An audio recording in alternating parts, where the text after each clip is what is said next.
راویان معتبر سے روایت ہے کہ جب ارادہ الہی واسطے خلافت کیا، حضرت آدم کے جب آیت کریمہ اور ظہور ریاست بنی آدم کے متعلق ہوا، تب حضرت اسرائیل علیہ السلام کو حکم ہوا کہ ایک مٹھی خاک ہر قسم کی سرخ اور سفید اور سیاہ زمین سے لائیں۔ حضرت اسرائیل علیہ السلام بحکم خداوندی ایک مٹھی خاک رنگار رنگ کی تمام روئے زمین سے جمع کر کے لائے، اور جب حکم الہی درمیان مکہ اور طائف کے رکھی اور اللہ تعالیٰ نے باران رحمت سے اس مٹی پر برسایا اور اپنی قدرت کاملہ سے حضرت آدم علیہ السلام کا پتلا اس مٹی کے خمیر سے بنایا، اور 40 برس تک وہ قلب بے جان وہاں پڑا رہا۔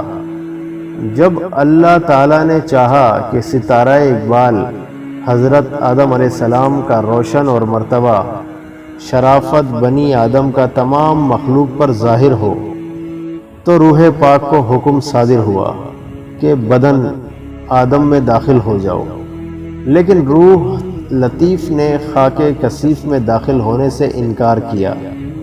خطاب رب الارباب کا روح کو، یعنی اے جان داخل اس بدن میں ہو۔ جب روح قالب میں آدم کے سر مبارک کی طرف سے داخل ہوئی، جس جگہ روح پہنچی تھی بدن خاکی جو مانند ٹھیکرے کے تھا گوشت پوست سے بدلتا جاتا تھا۔ جب روح سینے میں تک پہنچی، سینے مبارک تک پہنچی، تو حضرت آدم علیہ السلام نے ارادہ اٹھنے کا کیا، وہیں زمین پر گر پڑے۔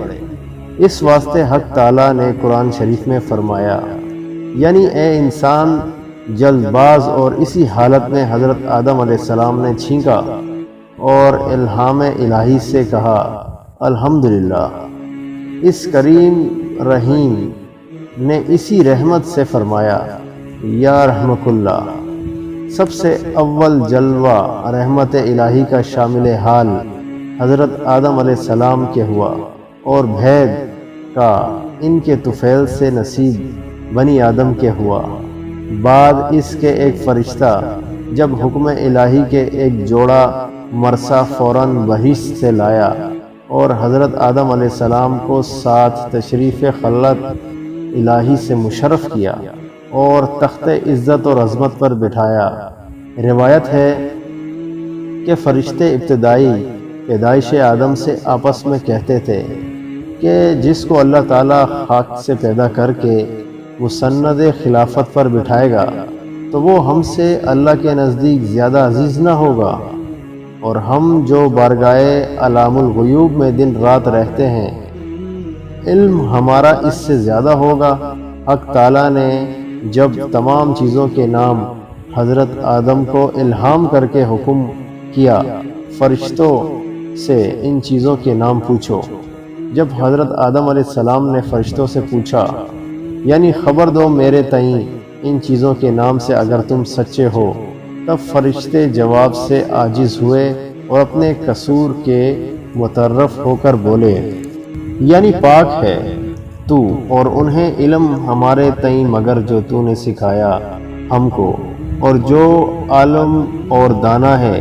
تب اللہ تعالیٰ نے آدم کو کمال ظاہر و باطن سے آراستہ کر کے واسطے زیادتی تعظیم و تکریم کے ملائکہ اعظام کو جو آدم کے تخت کے گردا گرد صف باندھے ہوئے مؤدب کھڑے تھے حکم کیا، یعنی سجدہ کرو آدم کے تئیں، اور حکم الہی کے سب فرشتوں نے بلا عذر تکرار حضرت آدم علیہ السلام کو سجدہ کیا، مگر ابلیس ملعون نے انکار کیا اور بولا میں آدم سے بہتر ہوں، اس واسطے میرے تئیں آگ سے اور آدم کو مٹی سے پیدا کیا۔ اس نافرمانی سے شیطان ملعون نے ابدی ہو کر راندہ درگاہ ہوا اور فرشتوں سے نکالا گیا۔ حضرت آدم بہشت میں رہنے لگے، طبیعت ان کی مشاق جلیس ہدم اور انیس محرم کی ہوئی۔ تب حضرت آدم علیہ السلام پر خواب نے غلبہ کیا، وقت خواب میں اللہ تعالیٰ نے اپنی قدرت کاملہ سے آدم علیہ السلام کے پہلو چپ سے حضرت حوا علیہ السلام کو پیدا کیا۔ جب حضرت آدم بیدار ہوئے تو دیکھا کہ ایک عورت پاکیزہ ان کے پاس بیٹھی ہے۔ ان کی طبیعت ہمایوں اور صورت میموں کو دیکھ کر نہایت خوش ہوئے اور پوچھا، تم کون ہو؟ حضرت حوا علیہ السلام نے کہا، میں تیرے بدن کا جز ہوں کہ حق کے تعالی سبحانہ نے تیری پسلی سے مجھے پیدا کیا۔ نقل ہے کہ حسن اور جمال حضرت حوا علیہ السلام کا اس قدر تھا کہ تمام عالم کی خوبی 100 حصے تھی، اس سے 90 حصے حسن حضرت حوا علیہ السلام کو اور 10 حصے باقی علام کو عنایت فرمایا۔ تب آدم علیہ السلام سجدہ شکر بجا لائے۔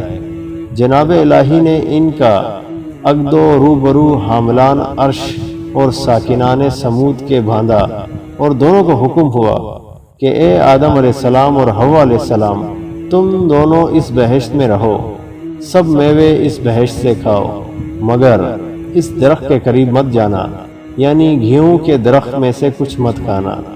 جب ابلیس لعین نے آدم علیہ السلام کو سجدہ نہ کیا اور راندائے نگاہ ہوا تو فرشتوں سے نکالا گیا۔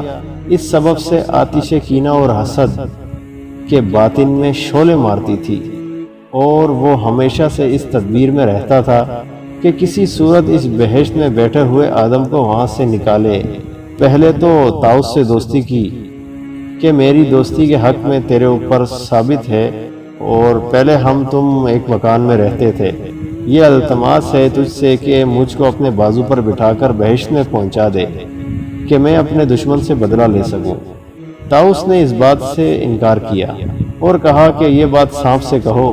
تب شیطان سانپ کے پاس گیا اور فریب کے مطر سے فریفتہ کیا۔ سانپ اس کو منہ میں لے کر بہشت میں لے گیا اور نگہبان بہشت کو متعلق خبر نہ ہوئی۔ پھر ابلیس نے حضرت آدم علیہ السلام اور حوا علیہ السلام کے پاس گیا اور رونا شروع کیا۔ حضرت آدم علیہ السلام اور حوا علیہ السلام نے پوچھا کہ کیوں روتا ہے؟ انہوں نے شیطان کو نہیں پہچانا۔ تب شیطان نے کہا کہ میں تم کو نصیحت کرتا ہوں، مجھ کو تمہارے حال پر رونا آتا ہے، اور تم اس بہشت سے نکالے جاؤ گے اور یہ بہشت کی نعمتیں تم سے چھین لی جائیں گی اور لذت حیات سے ذائقہ موت کا چکھو گے۔ ان دونوں کو اس بات کے سننے سے بہت غم ہوا۔ ابلیس نے کہا کہ اگر تم میرا کہنا مانو، میں تم کو ایک درخت بتاؤں، اگر تھوڑا میوہ تم اس کا کھاؤ تو ہمیشہ زندہ رہو گے اور صورت موت کی ہرگز نہ دیکھو گے۔ حضرت آدم علیہ السلام نے پوچھا، وہ کون سا درخت ہے؟ تو شیطان نے کہا، وہی درخت ہے جس کا کھانے سے حق کے سبحانہ تعالیٰ نے منع کیا تھا۔ حضرت آدم نے اس بات کو قبول نہ کیا اور کہا کہ ہرگز مجھ سے نافرمانی اللہ کی نہ ہوگی۔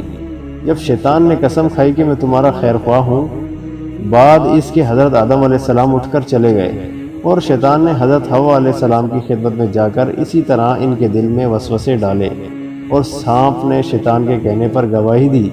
حضرت حوا علیہ السلام نے حضرت آدم علیہ السلام سے عرض کیا کہ سانپ تو خادم بہشت کا ہے، اور وہ بھی موافق اس شخص کے یعنی شیطان کی گواہی دیتا ہے۔